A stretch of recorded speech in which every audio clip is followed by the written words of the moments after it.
जय महाराष्ट्र. शिवसेना उद्धव बाळासाहेब ठाकरे पक्षाच्या वतीने या पत्रकार परिषदेत आपल्या सगळ्यांचं स्वागत आहे. खरं तर काल जे काही ट्विट खेळ चालू होता त्यानंतर आज सकाळी अपेक्षा करते की म्हटल्याप्रमाणे दमानियांची पत्रकार परिषद झाली असेल. मी ती बघितली नाही आहे कारण मीच बराच काळ रेंजमध्ये नव्हते आणि मला यायला खूप उशीर झाला. खरं तर मी त्यांच्याकडेही जाणं अपेक्षित होतं पण मला पुण्याहून यावं लागतं आणि त्यामुळे फार उशीर झाला. पण मी एक स्वतंत्र वेळ ठरवली. परंतु या सगळ्यांमध्ये एक गांभीर्य आपल्या सगळ्यांच्या लक्षात आलेलं असेल की काहीही असलं कारण तरी हा ब्रीच ऑफ प्रायव्हसी आहे आणि हे गंभीर आहे आणि याचं गांभीर्य मला वाटतं पत्रकारांना अधिक जास्त कळेल. ते गांभीर्य सगळेजण राखतील अशी अपेक्षा आहे, अगदी दमानियांच्या सकट सगळे.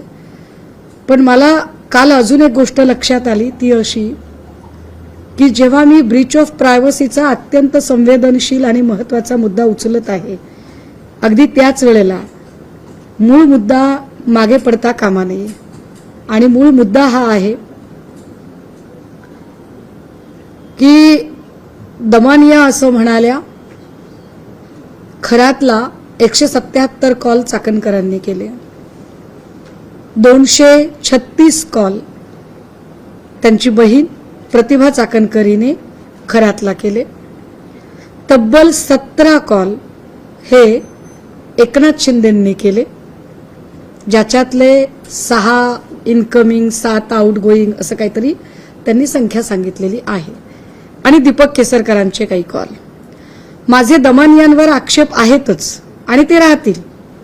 अगदी दमानियांनी काहीही केलं तरी ते आक्षेप माझे जाणार नाहीत. उलट आज तर अमृता वहिनींनी त्याच्यावर ट्विट करून माझ्या शंकेला शिक्कामोर्तब केलंय हेही तितकंच खरं.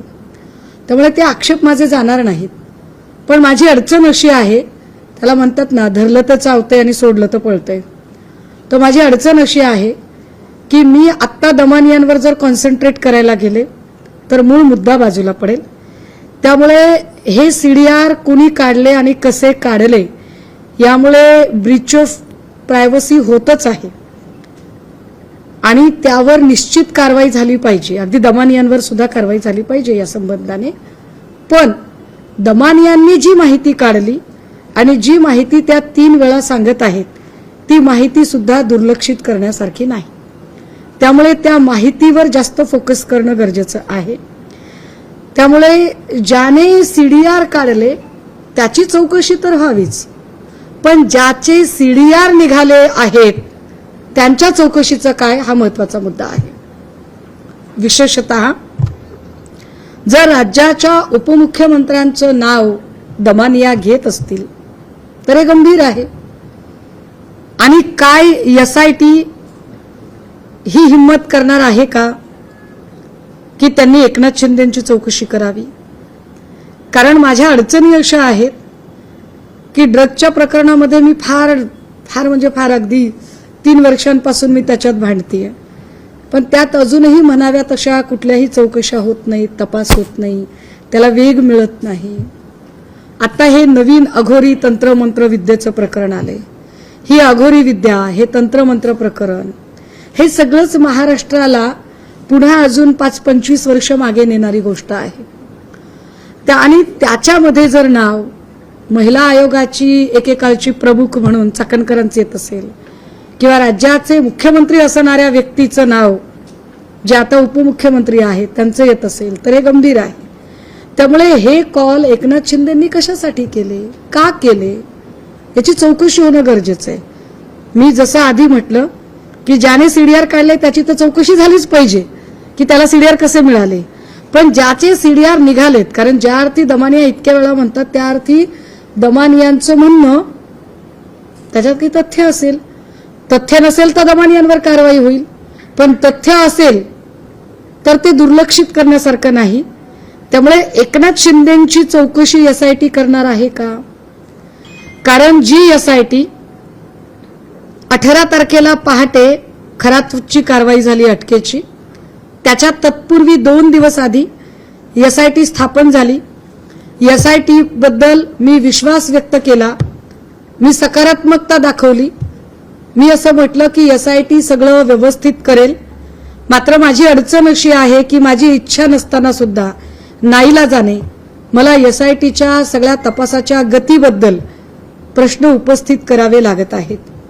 कारण मी कालही म्हटलं की जर माझ्यापर्यंत माहिती पोचते, दमानियापर्यंत माहिती पोचते, अजून कोणाकोणापर्यंत माहिती पोचते, तर ही सगळी माहिती SIT पर्यंत का पोचत नसेल? जर एवढं सगळं काम, जसं मी कालही म्हटलं, दमानियालाच SITचे प्रमुख करून टाका, काय अडचण आहे? हे सगळं काम जे आहे हे काम आम्हाला SIT कडनं अपेक्षित आहे. आम्ही वारंवार म्हणत होतो, कारण पुरावे नष्ट करायला वेळ मिळू शकतो.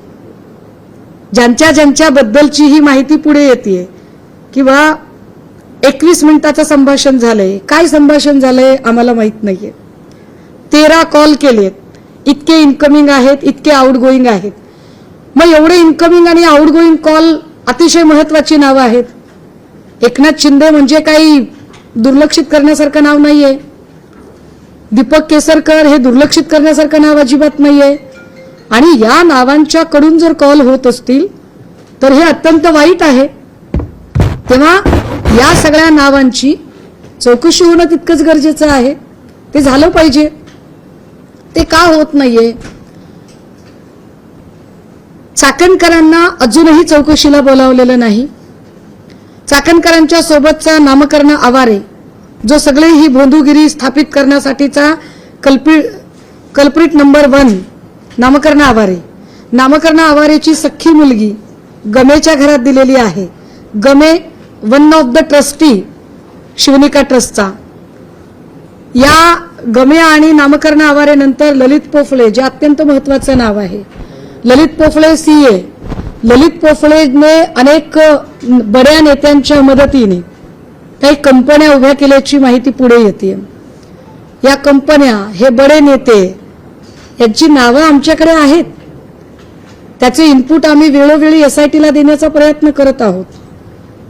मी 2 वेळा पुनरुच्चार केलाय, आज पुन्हा सांगतेय. नाशिकच्या काही वरिष्ठ स्तरावरच्या पोलीस अधिकाऱ्यांचा सुद्धा यातला समावेश, त्या पोलीस अधिकाऱ्यांचे इनपुट आम्ही SITला दिलेले आहेत. मात्र त्याही दृष्टीने कुठलीही सकारात्मक पावलं पडलेली नाहीत, हेही तितकंच खरं. अजून एक महत्वाची गोष्ट, अशोक खरातची पत्नी कल्पना खरात, मुलगी सृष्टी खरात, मुलगा काहीतरी गायब झाला वगैरे अशी काहीतरी बातमी येते की त्याची चौकशी केली गेली होती आणि चौकशीच्या नंतर तो काहीतरी गायब झाला वगैरे. पण जर असं होत असेल तर हे वाईट आहे. या लोकांनी जर उद्या पुरावे नष्ट केले तर याला जबाबदार कोण? काय नेमकी SITची अडचण असेल की एकाच वेळेला खरातची मुलगी, खरातची पत्नी, खरात यांना ताब्यात घेतलं जात नाही? भांडे नावाचा जो अधिकारी आहे, या भांडेची पत्नी, तिच्या नावावरची जी प्रॉपर्टी आहे त्यांची चौकशी कधी होणार आहे? दीपक लोंढे हा खराचा अत्यंत निकटवर्तीय आणि तितकाच निकटवर्तीय दीपक केसरकर यांचा. दीपक केसरकरांनी कितीही नाही म्हटलं तरी दीपक केसरकर हे या सगळ्या अनेक कड्यांमधली एक महत्वाची कडी आहेत. दीपक केसरकर पळ काढू शकत नाहीत. दीपक केसरकरांचं हे म्हणणं की जोपर्यंत वाईट गोष्ट कळली नाही तोपर्यंत बोलणं काय गैर आहे, तर नाही. वाईट गोष्ट कळली नाही म्हणजे वाईट गोष्ट पब्लिकली कळली नाही, पण तुम्हाला माहीत नव्हतीच असं आम्ही कशावरून समजावं? शक्यता नाकारता येत नाही. कारण दीपक लोंढे हा सगळे आर्थिक व्यवहार सांभाळायचा. तो लोंढे तुमच्या सोबत होता. त्या लोंढे सोबत तुम्ही असंख्य ठिकाणी दिसता. त्या लोंढेचे आणि तुमचं संभाषण झालंय हे आता दमानिया सांगत आहेत. मी पुन्हा म्हणते की दमानियांवरचा माझा आक्षेप ॲज इट इज आहे, पण त्यांनी घेतलेली नावं ही दुर्लक्षून चालण्यासारखी नाहीत. त्यामुळे दीपक लोंढे आणि दीपक केसरकर यांच्यामध्ये नेमकं काय संभाषण होत होतं हे जे दीपक आहेत, या 2 दीपकांनी कोणता असा दीपक लावलेला आहे हे जरा एकदा पुढे आलं पाहिजे, हे कळलं पाहिजे महाराष्ट्राला. अघोरी विद्या, तंत्रमंत्र, वर्षा बंगल्यावर काय रेड्याची शिंग पुरली, काय काय झालं याच्या चर्चा, वदंता, वेगवेगळ्या वर्तमानपत्र, बातम्या, कर्णोपकरणी अशा खूप सगळ्या चर्चा झाल्या. या सगळ्यांमध्ये महाराष्ट्राची एकूण जी प्रतिमा आहे ती प्रतिमा मलिन होते हे जास्त गंभीर आहे. अजूनही आम्हाला कळलं नाही, चर्चा खूप येते की कुणाच्या तरी फोटोवर फुल्या मारल्या गेल्या. आम्ही खूप माहिती घेतो तेव्हा काही लोक दबक्या आवाजात म्हणतायत की अशा फुल्या या राज्याचे विद्यमान मुख्यमंत्री श्रीयुत देवेंद्र फडणवीसजी यांच्या फोटोवर फुल्या मारल्या. काय खरं काय खोटं आम्हाला माहीत नाही, आम्हाला याची कल्पना नाही. पण राज्याच्या मुख्यमंत्र्यांच्या फोटोवर फुल्या मारण्या इतकी हिमाकत जर कोणाची होत असेल तर ही राज्याला हादरवणारी गोष्ट आहे. त्यामुळे हे कोण लोक आहेत, यांना का फुल्या माराव्याशा वाटतात, फुल्या मारण्यामागची यांची भावना काय आहे. म्हणजे खरातान करवी जर कोणी अशोक खरातच्या हातून कोणी तंत्रमंत्र विद्या करू पाहते, कोणी अघोरी विद्या करू पाहते, तर तो कोण आहे, असा कोण असेल की ज्याला काही फायदा होतोय, काय नेमकं हे घडत होतं. कारण महाराष्ट्राच्या शीर्षस्थानी असणारी ही एवढी महत्वाची नावं आणि त्यांच्या नावाच्या संबंधाने जर एवढ्या गंभीर चर्चा बाहेर येत असतील तर महाराष्ट्रातली जी जनसामान्य जनता आहे ती सुरक्षित आहे असे कसे मानावे. त्यामुळे SIT जर तपासाला वेग घेत नसेल तर या प्रकरणामध्ये अगदी CIDचा समावेश व्हावा असं आमचं म्हणणं आहे. कारण SIT अजूनही चाकणकरांना अजूनही चौकशीला बोलावत नाही. चाकणकरांना समन्स आलं असं साधारणतः 8 दिवसांपूर्वी कळलं. त्याच्या पुढचे 3 दिवस चाकणकरांनी सोयीस्कर मौन बाळगलं. 3 दिवसानंतर चाकणकरांना अचानक कंठ फुटला आणि त्या म्हणाल्या की असं समन्स मला आलंच नव्हतं. याचा अर्थ आम्ही काय काढायचा. चाकणकर SITला बोटावर नाचवतायत का. चाकणकर सांगू पाहतायत का की माझा पाठीराखा इतका मोठा आहे की SIT आणि या सगळ्या यंत्रणा याचा मला फरकच पडत नाही. की याचा दुसरा अर्थ काढायचा की लोक दबक्या आवाजात म्हणतात की बाबा SIT प्रमुखांची आणि चाकणकरांची चांगले गुड रिलेशन आहेत. आम्ही नेमकं काय म्हणायचं याला. कारण तपास पुढे जात नाहीये. तपास पुढे का जात नाही, अजूनही आर्थिक स्रोत का तपासले जात नाहीत. CDR बाहेरचा माणूस काढतो, SIT काढत नाही. हे SIT साठी गंभीर आहे. हे ब्रीच ऑफ प्रायव्हसी तर आहेच आहे, पण तो CDR SIT काढू शकत नाही. हे SITचं अपयश वाटत नाही का. त्यामुळे परत एकदा विनंती की या सगळ्या लोकांची, कारण ऑन फ्लोअर ऑनरेबल चीफ मिनिस्टरांनी सांगितलेलं होतं की आम्ही आजी माजी सगळ्याच संचालकांची चौकशी करणार आहोत, गृह खातं चौकशी करणार आहे. पण आजी माजी संचालकांची चौकशी झालेली नाही. ती चौकशी होणं गरजेचं. जो कुणी असेल, मी पुन्हा पण म्हणते, जो कुणी असेल, जी काही 30-40 नावं आहेत त्या 40 नावांमध्ये कोण कोण आहे. काही जण असे पण आहेत जे आमच्या नजरेत आहेत की जे आमदार नाहीत पण आमदारापेक्षा कमी नाहीत, जे आमदार नाहीत पण आमदारापेक्षा कमी नाहीत, आणि ज्यांचा वावर बऱ्यापैकी मंत्रालय आणि परिसरात आहे, अशी सुद्धा नावं यात आहेत. या सगळ्यांची चौकशीच्या संबंधाने वेगवान पावलं उचलली गेली पाहिजेत. अन्यथा एक मूवमेंट म्हणून आणि पुढचा स्टँड घ्यायचा म्हणून मग आम्हाला परत रस्त्यावर उतरून आंदोलन करावं लागेल. कारण प्रश्न महाराष्ट्रातल्या लेकीबाळींच्या इब्रतीचा आहे.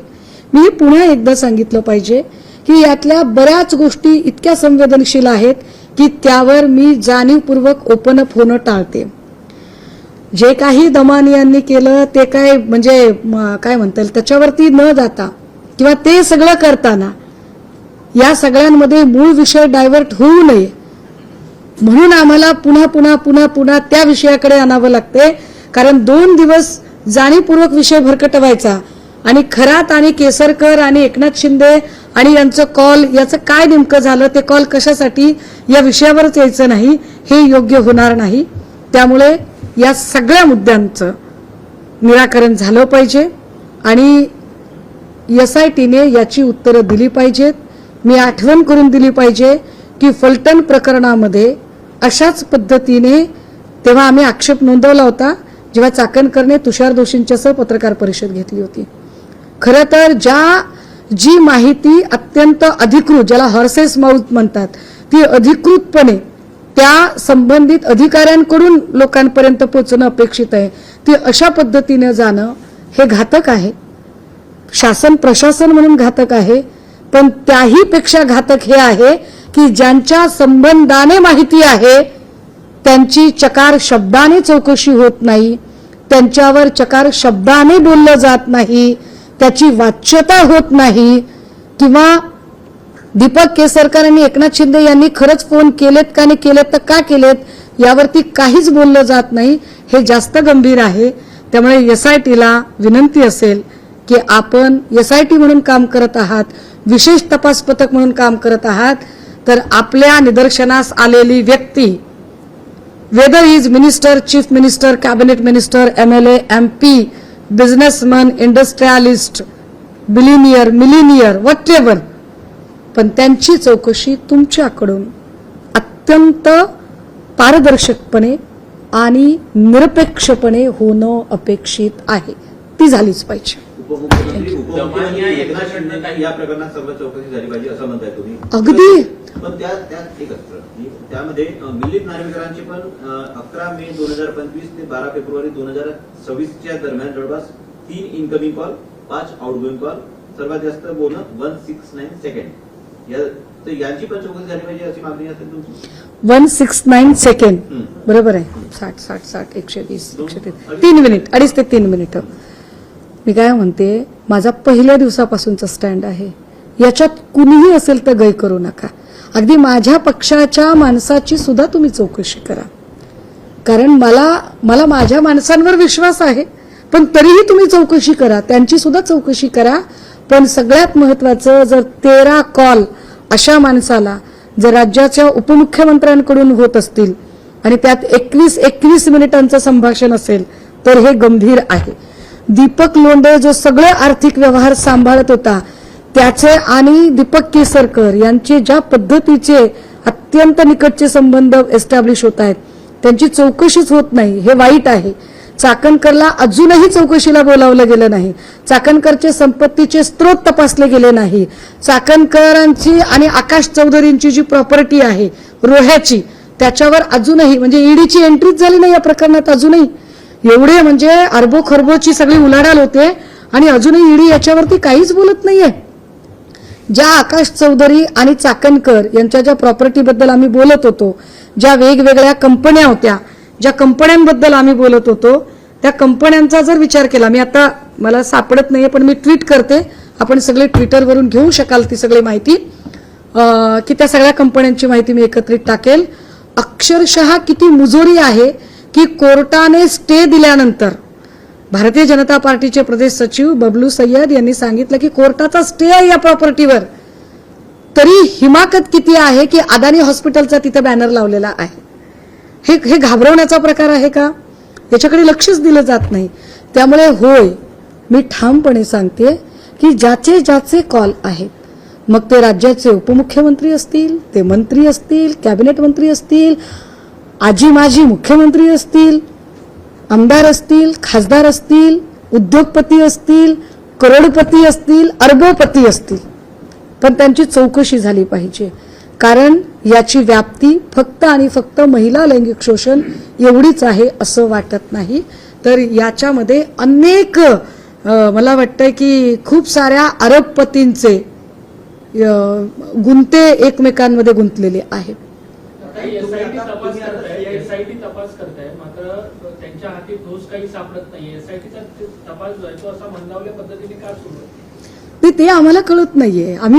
मला प्रश्न तोच पडलाय की जर माहिती माझ्यापर्यंत काही माहिती पोचवली जाते की आमच्यापर्यंत माहिती पोचावी असं कोणी सहाय्यभूत ठरतं माहित नाही.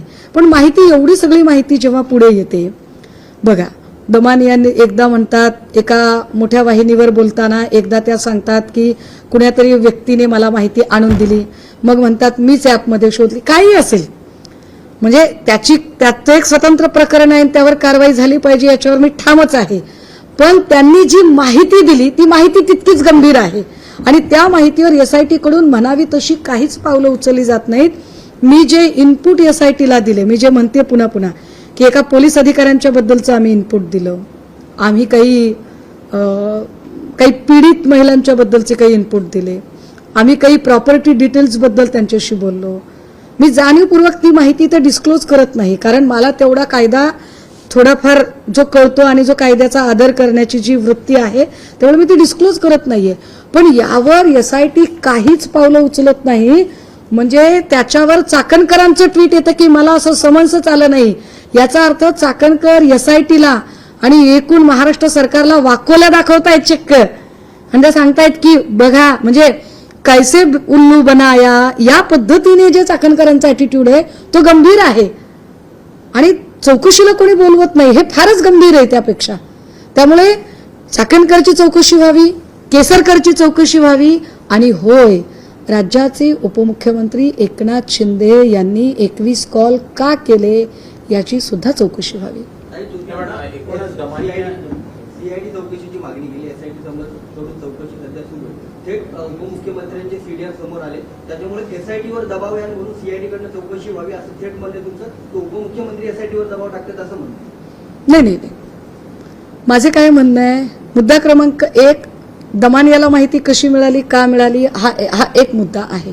पण दमानिया एवढा कंठशोष करून, म्हणजे बापरे, आज तर त्या अशा ओक्साबोक्षी रडून बिडून जेव्हा माहिती सांगतायत आणि त्याला अमृता वहिनी दुजोरा देत आहेत की नाही दमानिया खरंच काम करतात, तर काहीतरी एवढ्या सगळ्या लोकांचं म्हणणं ग्राह्य धरलं गेलं पाहिजे आणि निश्चित त्या म्हणण्याला महत्व दिलं गेलं पाहिजे आणि ते महत्व देऊन चौकशी झाली पाहिजे.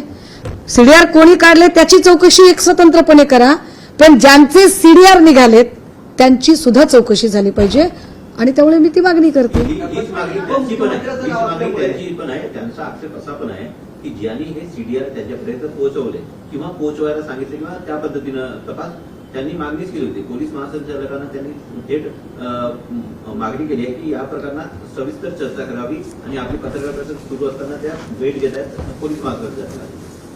नाही, हे बघा, त्यांना ती भेट घ्यायची असती ना तर त्यांनी आधी भेट घेतली असती. एवढ्या गंभीर प्रकरणात इतकं बालिश वागून चालत नसतं. त्या अचानक प्रकट काय होतात, कुठून आसाममधून कुठून तरी, सगळ्यांना सध्या आसाम गुवाहाटी फारच आवडायला लागली. त्या अचानक तिकडनं प्रकट काय होतात, अचानक तिकडनं त्या व्हिडिओ काय जारी करतात आणि सगळा माळ पांढरा झाल्यावर मग मी आता दात्यांची भेट घेते असं सांगतायत. त्यामुळे त्या बोलण्याला काही अर्थ नाही. हा, पण त्यांनी जी माहिती दिली ती माहिती हवं तर असं समजावं की जर कर नाही त्याला डर कसली, कदाचित एकनाथ शिंदेंनी कॉल केले नाहीत पण एकनाथ शिंदेना बदनाम केलं जाते असं समजावं आणि एकनाथ शिंदेंनी चौकशीला सामोरं जावं. पण एकनाथ शिंदेचे जर 21 कॉल होत असतील, 21 मिनिटाचं संभाषण होत असेल आणि 13 कॉल असतील तर हे गंभीर आहे, हे वाईट आहे. दीपक केसरकर आणि दीपक लोंढे या दोघांचे जे फायनान्शियल रिलेशन आहेत ते तपासलेच गेले पाहिजेत. ललित पोफळेची भागीदारी कुणाकुणासोबत आहे ती तपासलीच गेली पाहिजे, कारण ललित पोफळेची जी एवढी मोठी प्रॉपर्टी आणि ज्या प्रॉपर्टीमध्ये ही येते कुठून याचे स्रोत तपासले गेले पाहिजेत. चाकणकरांचे एवढे सगळे प्रॉपर्टीचे स्रोत कुठून येतात ते तपासलेच गेले पाहिजेत. पत्रकार परिषदेनंतर 2 पत्रकारांचे नंबर घेऊन त्यांनी संबंधित ऍपवरती एक म्हणजे डेमो दाखवला आम्हाला. तुम्हा 3 राजकारण्यांना त्यांनी आमंत्रित केलं होतं, तुम्ही म्हणाल की पुण्यावरून यायला हो. यानंतर पण त्यांची भेट घेणार आहात का किंवा डेमो कसा किंवा मिळवतो कसा? मला असं वाटतंय, मी दमान यांना परत एकदा आपल्या माध्यमातून सांगेन, त्यांना ते करायचे ना त्यांनी खरंच करावं. त्यांनी पत्रकार असं घरी वगैरे नाही, त्यांनी छान एखादी पत्रकार परिषद अशा पत्रकार संघात घ्यावी. पत्रकार संघात त्यांनी असं ऑन स्क्रीन व्यवस्थित सगळे नंबर टाकावे, दाखवावे, म्हणजे मग आम्हालाही त्याच्यावरती बोलता येईल की हे असं करणं हे किती लोकांना शक्य आहे. मुळात त्याच्यातले जर टेक्निशियन्सशी जर आपण बोललो, सायबरची जर माहिती जर आपण घेतली, सायबरच्या कायद्यांची माहिती घेतली, मी कालही काही सायबरमधल्या काही अधिकाऱ्यांशी बोलायचा प्रयत्न करत होते की हे असं शक्य आहे का. तर पहिली गोष्ट, अशा पद्धतीने कोणालाही, म्हणजे ज्याला त्याची अथॉरिटी नाही, साधारणतः DCP लेवलच्या खालची लोक, त्याच्यापैकी कोणालाही अशा पद्धतीने CDR काढता येत नाही. हा पहिला भाग. मुळात CDR निघतो का, तर अथॉरिटी लेटर शिवाय ट्राय CDR देत नाही. हा पहिला भाग आहे. म्हणजे मग दुसरा भाग काय येतो की मग CDR मिळाले कसे, तर त्यांच्या स्टेटमेंटमध्ये तफावत येते. 2 स्टेटमेंट आहेत. एक, मला कुठल्या तरी व्यक्तीने आणून दिले ज्याने गुप्तहेर अशी ओळख सांगितली, आणि दुसऱ्यांदा म्हणतात की मी क्लाउड ॲपमध्ये टाकलं. म्हणजे त्यांच्याच बोलण्यामध्ये ताळमेळ नाहीये. त्याच त्यांचे स्टेटमेंट पुन्हा पुन्हा बदलतायत. पण मी आता त्याच्यावर का फोकस करत नाहीये, कारण मला लक्षात आलं काल दिवसभरामध्ये की यामुळे मूळ फोकस डायव्हर्ट होतोय. कारण हा कलगीतुरा रंगत असताना जो खरात, दीपक केसरकर, एकनाथ शिंदे, एकूण कॉल रेकॉर्डिंग, जे काही चाकणकर आणि या सगळ्यांची जी चौकशी आहे, हा मूळ मुद्दा बाजूला चालला. आणि त्यामुळे चर्चा सतत चेंगरलेली म्हातारी आणि भोपळा अशी गोष्ट न होता जी मूळ चर्चा आहे ती मूळ चर्चा पुन्हा त्या मुद्द्यावर आणावी, यासाठी म्हणून मी आपल्या सगळ्यांच्या सोबत संवाद साधते. CDR सोबतच काही SMS देखील आज दाखवले. त्यामध्ये त्यांनी सांगितले की अजित पवार यांच्या अपघाताच्या 4-5 दिवसामध्ये जवळपास समता पतसंस्थेनं 173 मेसेजेस केले होते. कोणी कोणी समता खरातला, पतसंस्था जी त्याची होती. अच्छा. पण हे तर खूपच गंभीर आहे ना, हे तर खूपच गंभीर आहे. कारण या महाराष्ट्राने लोकनेते अजितदादांच्या सारखा एक अत्यंत उमदा कर्तृत्ववान नेता गमावलेला आहे. हे महाराष्ट्राचं नुकसान आहे. या महाराष्ट्राच्या नुकसानीला जर एखादं घातपात कारण असेल आणि ज्याची पाळंमुळं तुम्ही सांगताय त्या पद्धतीने एखादा मेसेज किंवा याच्याशी काही संबंधित असेल तर हे अजून गंभीर आहे. आणि एवढं गंभीर असताना सुद्धा SIT सुस्तावल्यासारखी कशी असू शकते. इतकं गंभीर प्रकरण असताना यात SIT नेमकं करते काय का, आम्हाला ते दिसतच नाहीये. कारण फलटण प्रकरणामध्ये आम्ही ज्यांच्या अटकेची मागणी करत होतो त्यांना नगरसेवक पदाची तिकीटं मिळाले, ते निवडून आले आणि ते नगरसेवक झाले. हा योगायोग आहे की त्यात SIT प्रमुख सातपुतेच होत्या. आत्ताही SIT प्रमुख सातपुते आहेत. सातपुते यांच्या कर्तृत्वाबद्दल मला शंका नाही, परंतु जी गती आहे ती गती मात्र अत्यंत अत्यंत संथ आहे. आणि अजितदादांच्या अपघाताला, कारण याच्या आधी पण मी ऐकलं की अशाच पद्धतीची अघोरी तंत्र मंत्र, काय जे जादू टोना त्याच्याशी संबंधित असणारं साहित्य हे दादांच्या बंगल्याच्या बाहेर आढळून आलं अशी माहिती मिळाली. तर हे सगळंच गंभीर आहे. VSR कंपनीची माणसं सुद्धा, त्याच्याशी संबंधित माणसं सुद्धा खराच्या भक्तरांगेमध्ये उभी राहणारी माणसं होती. हे गंभीर आहे. आणि या सगळ्यांचे कोरिलेशन्स काय आहेत, ते कोरिलेशन्स, सहसंबंध अजूनही आपल्या पुढे येत नाही. हे त्याहून गंभीर आहे. म्हणजे आम्ही ज्यांच्यावर विश्वास ठेवतोय की ते आमच्यासाठी काही गोष्टी उलगडतील, तर त्या गोष्टी अजिबात उलगडत नाहीत. दिवसेंदिवस हा गुंता अधिक वाढत चाललाय. मग कदाचित SITला असं होत आहे का की SITची एकूण जी पदाची हायरार्की असते, जी पदनामावली आहे, त्यामध्ये मुख्यमंत्री उपमुख्यमंत्री दर्जाच्या व्यक्तीचं चौकशी करताना थोडंसं त्यांना अडचणीचं वाटत आहे का. मुख्यमंत्री उपमुख्यमंत्री दर्जाच्या व्यक्तीची चौकशी करणं हे कदाचित त्यांच्या क्रायटेरियाच्या पण वर जाते का. त्यांचा जो एकूण पोर्टफोलिओ आहे अधिकारी म्हणून असणारा, त्या पोर्टफोलिओच्या वर जात आहे का. आणि जर असं होत असेल तर मग CID यायला हरकत नाही. मग केंद्र सरकारकडून एखादी महत्वाची तपास यंत्रणा यात यायला हरकत नाही, जेणेकरून ते तपास करू शकतील. पण सर, एकूण जर बघितलं तर CID बद्दलच खरं तर प्रश्नचिन्ह उपस्थित होताना बघायला मिळतंय. कारण अजितदादा प्रकरणामध्ये आधीच त्याची इन्क्वायरी चालू आहे. पण जशी तुम्ही त्याची मागणी CIDची करता, थर्ड पार्टी इन्व्हेस्टिगेशन तुम्हाला वाटतं की या सगळ्या प्रकरणामध्ये योग्य न्याय देऊ शकेल. नाही, काय होतं माहितीये का, जेव्हा एकपेक्षा 2 संस्था किंवा 3 संस्था एकत्रित तपास करतात तेव्हा निश्चित एक थोडीशी चेकमेट पद्धतीने एकमेकांवर बॅलन्स आणि एकमेकांवर कंट्रोल ठेवणं सोपं जातं आणि त्यामुळे कदाचित गोष्टी बऱ्यापैकी समोर यायला मदत होईल. कदाचित असंही असू शकतं, नुसतं बॅलन्सच नाही, नुसता कंट्रोलच नाही, तर एखाद्या यंत्रणेकडून एखादी सुटलेली गोष्ट असेल, ती गोष्ट नव्याने त्याची उकल करण्याची संधी किंवा तो प्रयत्न अजून दुसऱ्या संस्थेकडून होईल. अल्टिमेट आम्हाला काय पाहिजे? आम्हाला अल्टिमेट रिझल्ट पाहिजे, जो रिझल्ट अजूनही मिळत नाही किंवा त्या रिझल्टच्या दिशेने कुठलीही पावलं पडताना दिसत नाहीत. ती पावलं जर पडताना दिसत असती तर आत्तापर्यंत ललित पोफळे, गमे, नामकर नावारे, रुपाली चाकणकर, प्रतिभा चाकणकर, दीपक केसरकर आणि आत्ता दमाने यांनी नाव घेतलेले एकनाथ शिंदे, या सगळ्यांच्या चौकशा आतापर्यंत झाल्या असत्या, ज्या होताना दिसत नाहीत. एक दुसरा प्रश्न होता, एकूणच संजय निरुपमकडनं कुठेतरी आरोप आपल्याला या संदर्भात होताना पाहायला मिळत आहेत की उद्धव ठाकरेंच्या पक्षातील मुंबईतील 2 ते 3 खासदार इतर सर्व खासदार जे आहेत ते आमच्या संपर्कात आहेत आणि ते योग्य वेळेची वाट ऐका ना, निरुपमांच्या संपर्कात एलियन सुद्धा आहे, मला तर अशी माहिती मिळाली. काय त्याच्यावर बोला, मला आता हा फोकस हलवायचा नाही आणि कुठल्याही अशा सो कॉल्ड काय लोकांचे आता काय त्यांचे बालिश प्रश्न आता काय सांगू त्याच्या.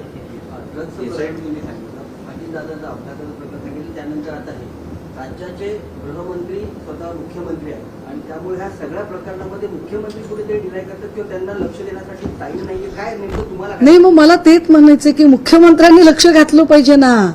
जर एखादी कुठल्याही आम्ही काही बोललं की काय म्हणतात मुख्यमंत्री, याच्यात राजकारण आणू नका, त्याच्यात राजकारण आणू नका.